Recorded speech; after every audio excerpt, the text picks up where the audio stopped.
Isipin mo ito, isang umaga. Tahimik ang dagat.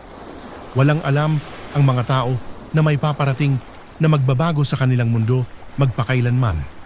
Walang baril ang karamihan. Walang pader. Walang ideya na ang mga susunod na araw ay magdadala ng pananakop, pananampalataya at dugo. At lahat ng ito ay nagsimula sa 3 maliit na barko. Ito ang kwento ng 1521. Ito ang kwento ng unang pagdating ng mga dayuhan sa Pilipinas. At ito rin ang kwento kung paano tumindig ang isang mandirigma laban sa isang imperyo. Manood hanggang dulo. Dahil hindi ito simpleng aralin sa kasaysayan.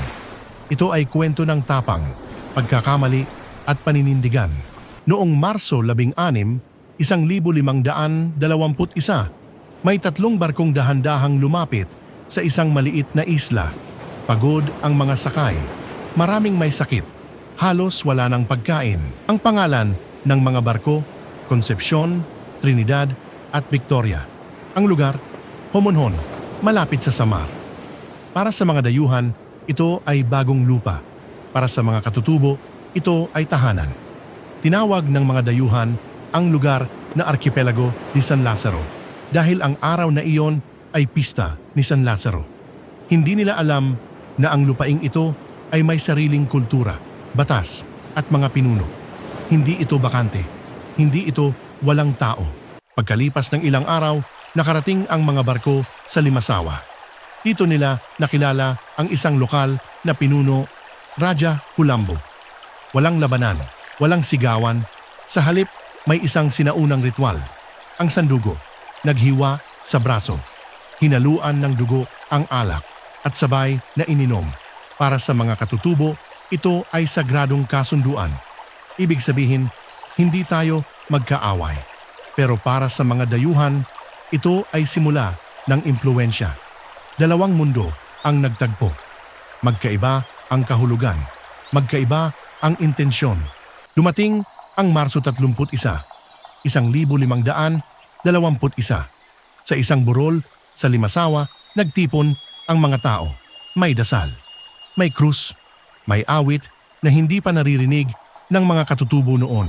Ito ang unang misa sa lupaing Pilipino.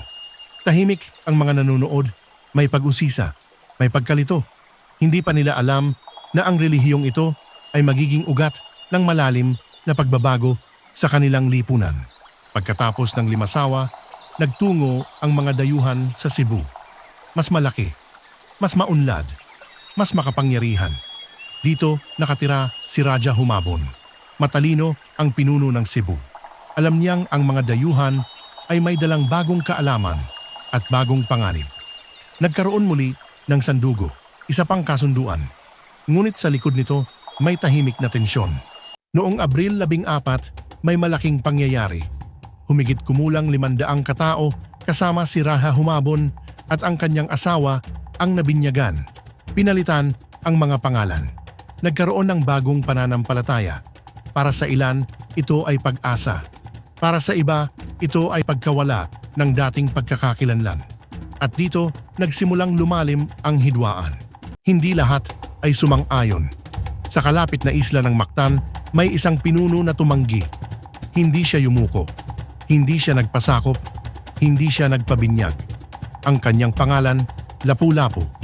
Para sa kanya, walang karapatan ang sinuman na mag-utos sa kanyang lupa.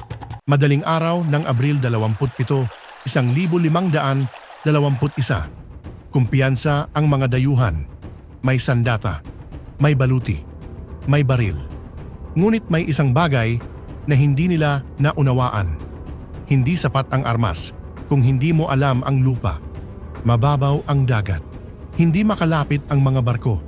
Napilitan silang maglakad. Habang ang mga mandirigma ni Lapu-Lapu ay sanay sa buhangin, bato at init. Sibat, palaso, itak. Isa-isa silang umatake. Nasugatan ang pinuno ng mga dayuhan. Tinamaan.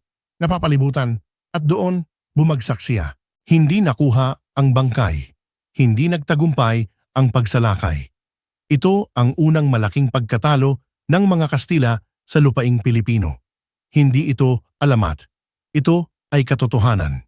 Isang maliit na isla. Isang pinuno. Isang paninindigan. Kung sa tingin mo dapat malaman ng bawat Pilipino ang kwentong ito, i-like ang video na ito ngayon at i-share sa isang kaibigan. At kung gusto mo ng mas marami pang ganitong kwentong Pilipino, mag-subscribe ka na at pindutin ang bell para hindi ka mahuli sa susunod na kabanata ng ating kasaysayan. Ang pagkamatay ng pinuno ng mga dayuhan ay hindi katapusan. Sa halip, ito ang simula ng mas mahabang laban. Babalik sila. Mas marami. Mas handa. Pero ang nangyari sa Mactan ay patunay na hindi madaling sakupin ang Pilipino.